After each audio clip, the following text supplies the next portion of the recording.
భీష్మాచార్యుల వారు అంపశయ్య మీద పడుకుని ఉండగా యుధిష్ఠిరుడు వచ్చి, తాత, నేను ఏదన్నా సాధించాలి అంటే దానికి నా సొంత ప్రయత్నాన్ని నమ్ముకోనా లేదా భగవంతుడిని నమ్ముకోనా అని అడిగారు.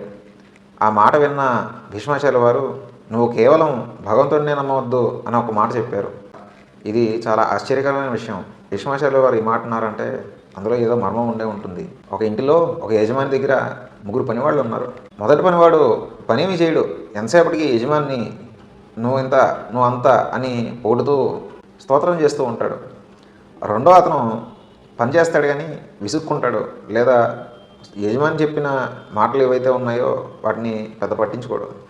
మూడోవాడు మౌనంగా ఉంటూ యజమాని చెప్పిన పని ఏదైతే ఉందో ఆ పని మీద మనసు లగ్నం చేసి పని చేస్తూ ఉంటాడు. అట్లాంటి యజమానికి ఎవరి మీద ఎక్కువ అభిమానం ఉంటుంది? స్తోత్రపారాయణ వల్ల భగవంతుడు ఏం చేస్తాడంటే ఒక దారి చూపిస్తాడు. ఈ లోకంలో నువ్వు ఈ మార్గంలో వెళ్ళి ఒక ఉద్యోగాన్ని సంపాదించుకో, ఒక వ్యాపారం చెయ్యి, ఒక వృత్తిని చేపట్టు అని చెప్పి భగవంతుడు మనకు దారి చూపిస్తాడు. ఆ దారిలో నడవాల్సింది మనమే తప్ప మనం ఈ లోకంలో ఏ రకమైన పని చేయకుండా తిరిగి ధనాన్ని కానీ, అభివృద్ధిని కానీ, సమాజంలో బలాన్ని కానీ ఆశించకూడదు. భగవంతుడి యొక్క భావన ఇది. మనందరికీ భగవంతుడు ఉపాధులు ఇచ్చాడు. ఏ ఉపాధిలో పెట్టాడో ఆ ఉపాధిని ఉపయోగించుకొని మనం నిరంతరం శ్రమపడి ధనం కోసం, సమాజ బలం కోసం ప్రయత్నించాలి. అప్పుడే మనకి లక్ష్మీ కటాక్షం అనేది కలుగుతుంది. అంతే తప్ప నిరంతరం పూజ గదిలో కూర్చుని నిరంతరం పూజలు చేసేటైతే వాడికి భగవంతుడి యొక్క అనుగ్రహం రాదు.